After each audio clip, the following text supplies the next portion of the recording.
टीकमगढ़ जिले में आज कांग्रेस पार्टी के द्वारा एक धरना प्रदर्शन का आयोजन किया गया, जो कलेक्टर कार्यालय के बाहर किया गया। इसके बाद कलेक्टर कार्यालय पहुंचकर राज्यपाल के नाम एक ज्ञापन सौंपा गया। धरना प्रदर्शन के दौरान टीकमगढ़ विधायक यादविंद्र सिंह बुंदेला ने भाजपा सरकार पर निशाना साधते हुए कहा है कि टीकमगढ़ जिले सहित पूरे प्रदेश में महिलाओं और बालिकाओं के साथ हो रहे दुराचार की घटनाएं आम हो गई हैं, जिससे भाजपा सरकार अपराधियों के मकान नहीं तोड़ती है, केवल मकान तोड़े जाते हैं और नुकसान पहुंचाया जाता है। तो केवल कांग्रेस कार्यकर्ताओं को, साथ ही किसानों की आर्थिक परेशानियों को लेकर कहा है कि बिजली की दरों में बेतहाशा वृद्धि को लेकर भी सरकार को घेरा है। वहीं उन्होंने कहा है कि आज से 24 वर्ष पूर्व की सोयाबीन 4300 रुपए क्विंटल खरीदी जाती थी, जो आज भी उसी रेट में खरीदी जा रही है, जबकि महंगाई दिनों दिन आसमान छू रही है।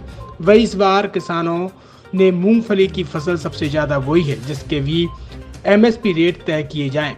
वहीं विधायक यादविंद्र सिंह बुंदेला ने छतरपुर में हुई हाजी के मकान तोड़ने की घटना को लेकर कहा है कि केवल हाजी कांग्रेस जिला उपाध्यक्ष होने के नाते उनका मकान तोड़ा गया है, जबकि टीकमगढ़ जिले में नाबालिग बच्चियों के साथ दुराचार की घटनाएं हो रही हैं, जिस पर एक भी अपराधी का मकान नहीं तोड़ा गया है।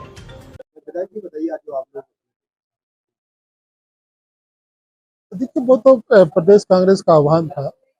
भारतीय जनता पार्टी के लोग झूठ बोलते हैं।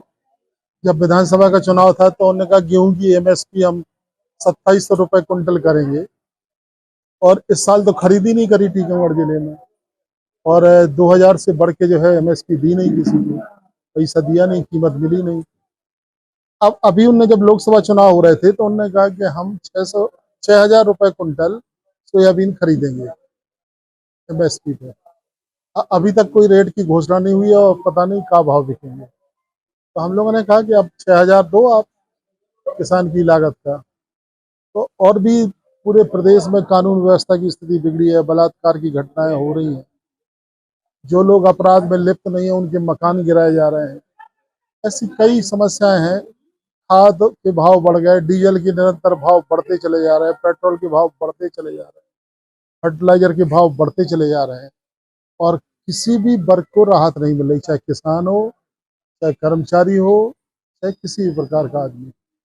तो इन सारी बातों को लेकर हम लोगों ने आज धरना दिया, और पूरा प्रदेश व्यापी धरना था। हर ब्लॉक में यह आयोजन किया गया है, और इसके लिए आह्वान किया था हमारे माननीय प्रदेश अध्यक्ष जीतू पटवारी जी। मध्य प्रदेश देखिए, वैसे तो अब सुप्रीम कोर्ट ने रोक लगा दी, लेकिन कांग्रेस पार्टी हमेशा इस बात की पक्षधर रही है कि अपराधी जो भी है, दंड अपराधी को मिलना चाहिए, उसके पूरे परिवार को नहीं मिलना चाहिए। जैसे शहजाद का मकान गिराया गया तो शहजाद के 6 भाई उसमें रहते थे, शहजाद का हिस्सा होता गिरा देते, लेकिन 6 भाइयों ने कौन सा अपराध किया था उससे? वो तो कहीं नामजद भी नहीं है। तो इस तरह की कार्रवाई, अगर बब्बा मकान बना के गया है और उसमें अपराधी के साथ साथ उसके और भाई भी रह रहे हैं, चचेरे भाई भी रह रहे हैं, तो क्या पूरा मकान गिराएंगे? ये इस तरह की बर्बर कार्रवाई नहीं होना चाहिए। और जैसा मैं तो शुरू से पक्षधर रहा हूँ इस बात का कि कानून व्यवस्था सुधारने का काम पुलिस का है, लेकिन जब तक कोई अदालत से दंडित नहीं होगा, अदालत से दोषी नहीं माना जाएगा, तब तक उसके खिलाफ कोई भी बर्बर कार्रवाई किसी भी हालत में नहीं की जा सकती है।